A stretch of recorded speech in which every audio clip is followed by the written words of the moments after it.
तरफ जो संशय की स्थिति है उसमें ये है कि क्या बीपीएससी के अंदर से भी कहीं कुछ चल रहा है क्या बीपीएससी के शिक्षा विभाग में जिस प्रकार से टीआरई 3 की परीक्षाएं हुई, पेपर लीक हुआ और पेपर लीक के बाद आपको याद होगा कि लगभग 300 लोगों की गिरफ्तारी हुई कि बीपीएससी के द्वारा जो प्रश्न पत्र बनाए गए और जिस एजेंसी को प्रश्न पत्र ठेका दिया गया छापने का जिम्मा, उसके बाद बीपीएससी के अंदर से बिना क्यूआर कोड लगे प्रश्न पत्र उन लोगों के पास से बरामद हुए। वो सर्वेयर हाउस में जा रहे थे, वहाँ से परीक्षा केंद्र पर जाने के दौरान आउट हुआ, कई चीज़ें सामने आई। परंतु आर्थिक अपराध इकाई ने बीपीएससी को कई पत्र लिखे हैं, क्योंकि हमको किन किन लोगों के पास सूचनाएं रहती है।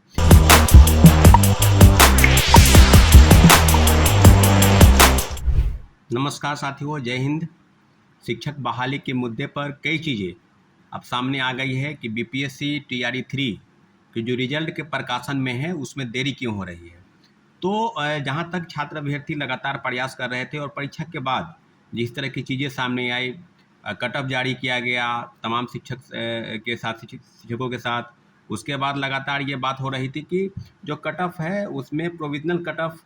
के बाद उसका आंसर की जारी हुआ और अभी लगभग 1 to 5, 6 to 8 और 9, 10 के आंसर की जो है वो जारी हो गए हैं। 11, 12 के आंसर की में भी मतलब लगता है कि 14 या 15 तक जारी होने की उम्मीद है। और सारी चीज़ों पर जिस तरह के शिक्षक बहाली में लगातार प्रश्न उठ रहे थे कि रिजल्ट कब आएगा, तो जाहिर सी बात है कि जब प्रोविजनल आंसर की जारी होता है, फाइनल आंसर की जारी होता है और आंसर की जारी होने के बाद ही वो जो है रिजल्ट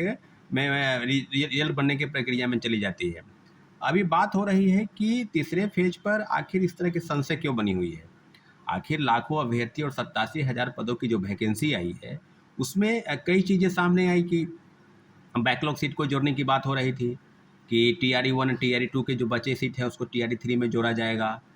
कई चीज़ें हैं। जिला शिक्षा पदाधिकारी को चिट्ठी भेजा गया बीपीएससी और शिक्षा विभाग से कि हमको रिमाइंडर दीजिए, रिमाइंड किया गया लगातार और 3 पत्र भेजे गए हैं कि जो है पत्र निकाला गया। उसमें एक और मामला जो सामने आ रहा था उसमें था कि जो आरक्षण को लेकर बात हो रही थी, जो 50% आरक्षण है उसके आधार पर रिजल्ट आएगा या बिहार सरकार के दिशा निर्देश पर क्या 65% आरक्षण जो जातिगत जनगणना उसके बाद आरक्षण की बात जो चल रही थी, क्या उसको लेकर रिजल्ट आएगा। तो रिजल्ट में संशय को लेकर कहीं आरक्षण एक विषय को लेकर भी बात हो रही है कि 50% की तरह आरक्षण आएगा या जो रोस्टर क्लियरेंस है, जो बैकलॉग सीट है उसको लेकर। तो दो प्रमुख चीज़ों पर लगातार संशय बना हुआ है। वहीं दूसरी तरफ जो संशय की स्थिति है उसमें यह है कि क्या बीपीएससी के अंदर से भी कहीं कुछ चल रहा है क्या बीपीएससी के शिक्षा विभाग में जिस प्रकार से टीआरई 3 की परीक्षाएं हुई, पेपर लीक हुआ और पेपर लीक के बाद आपको याद होगा कि लगभग 300 लोगों की गिरफ्तारी हुई। टीआरई 3 में पेपर लीक के संदर्भ में जो चीज़ें सामने आ रही थी और जो पूर्व चेयरमैन थे वो लगातार डंका पीट रहे थे कि पेपर लीक किसी भी हाल में नहीं होने देंगे। टीआरई 3 का पेपर लीक हो गया। टीआरई 3 के पेपर लीक में जो चीज़ें सामने आई है उसमें तो अब स्पष्ट हो गया है कि अभी तक जो मुख्य आरोपी कौन है, क्योंकि बीपीएससी के द्वारा जो प्रश्न पत्र बनाए गए और जिस एजेंसी को प्रश्न पत्र ठेका दिया गया छापने का जिम्मा, उसके बाद बीपीएससी के अंदर से बिना क्यूआर कोड लगे प्रश्न पत्र उन लोगों के पास से बरामद हुए। वो सर्वेयर हाउस में जा रहे थे, वहाँ से परीक्षा केंद्र पर जाने के दौरान आउट हुआ, कई चीज़ें सामने आई। परंतु आर्थिक अपराध इकाई ने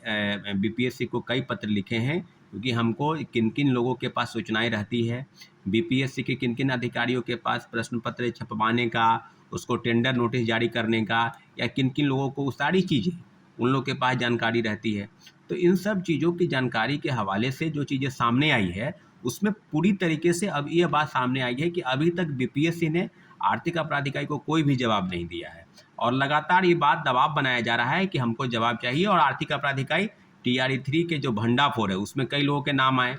नीट पेपर लीक के कांड के जो डॉक्टर संजीव है, उनका संजीव मुखिया, उनका बेटा डॉक्टर शिव जो पीएमसीएच का छात्र रहा है, इन सारे लोगों की बड़े बड़े रैकेट जो है बिहार से झारखंड, उड़ीसा, मध्य प्रदेश, राजस्थान, दिल्ली यानी शिक्षक बहाली में जो फर्जीवाड़ा बड़े पैमाने पर हुआ उसकी जो अलग ही बात है। सीटेट वाले फर्जी तरीके से बहाल हो गए हैं, वो बात चल रही है। तो जो चीज़ें अब सामने आ रही है कि क्या डोमिसाइल सर्टिफिकेट फर्जी बनाकर बहाल हुए उनको बहाल किया जा रहा है, क्या बैकलॉग सीटों का जो आंकलन है क्या बीपीएससी को मिला है कि नहीं मिला है, लगातार रिमाइंडर शिक्षा विभाग और बीपीएससी की तरफ से भेजा जा रहा है। तो साथियों पूरी तरीके से अब इस बात को आश्वस्त हो जाइए और लगातार अब बातें चल रही है कि अक्टूबर लास्ट तक जो है रिजल्ट निकालने की प्रक्रिया में है। 11-12 के जो है फाइनल आंसर की वो जारी होने की स्थिति में बीपीएससी कब होगी ये बताने की ज़रूरत है बीपीएससी के अधिकारियों को। और जिस प्रकार से TRE-1 और TRE-2 में बड़े पैमाने पर फर्जीवाड़ा हुआ, हड़बड़ी में क्रेडिट लेने का जो होड़ था कि हमने लोगों को नौकरी दी, और बिहार सरकार भी लगातार कह रही थी कि हम लगभग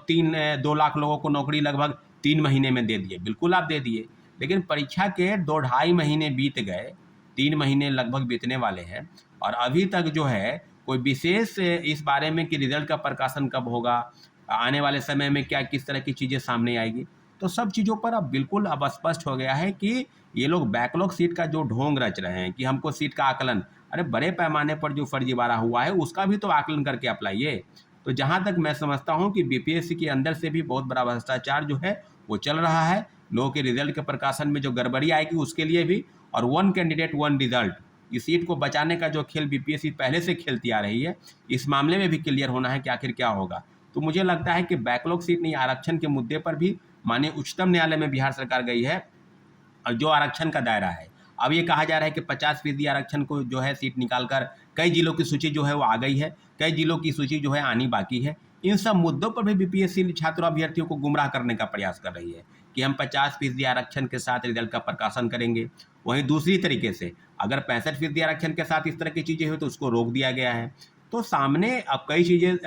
बात के रूप में सामने आ रही है। प्रोविजनल आंसर की, फाइनल आंसर की में के तहत कई चीज़ें गड़बड़ी है। कहीं 4-4 प्रश्न पत्र, कहीं 6-6 प्रश्न, उसका गलत उत्तर बताया गया है फाइनल आंसर की में। तो सारी चीज़ों पर बीपीएससी के पहले से जो स्थिति बनी हुई थी भ्रष्टाचार में लिप्त बीपीएससी, आज भी वही स्थिति है कि क्या रिजल्ट के प्रकाशन में देरी के पीछे कहीं भ्रष्टाचार का एक बू तो नहीं आ रही है, कहीं छात्रों अभ्यर्थियों को गुमराह करने का प्रयास बैकलॉग सीट और रिजर्वेशन के आधार पर तो नहीं है। मुझे लगता है कि बीपीएससी को इन सारे बिंदुओं पर आकलन करके उसका जवाब देना चाहिए, और जो गड़बड़ी 50% आरक्षण के तहत रिजल्ट निकालना या 65% के आरक्षण और बैकलॉग सीट, जहां तक हम लोग का डिमांड था 1 कैंडिडेट 1 रिजल्ट, और पूरक परिणाम के लिए जो TRE-1 और TRE-2 में दोनों में बाकी सीट थी, उसके लिए माननीय उच्च न्यायालय में भी याचिका दायर हुई, आदेश भी आया, उसका भी अब पालन नहीं हो रहा है। यहाँ तक कि बिहार सरकार इन सारे मामलों को लेकर, पूरक परिणाम को लेकर कोर्ट में भी चली गई है। तो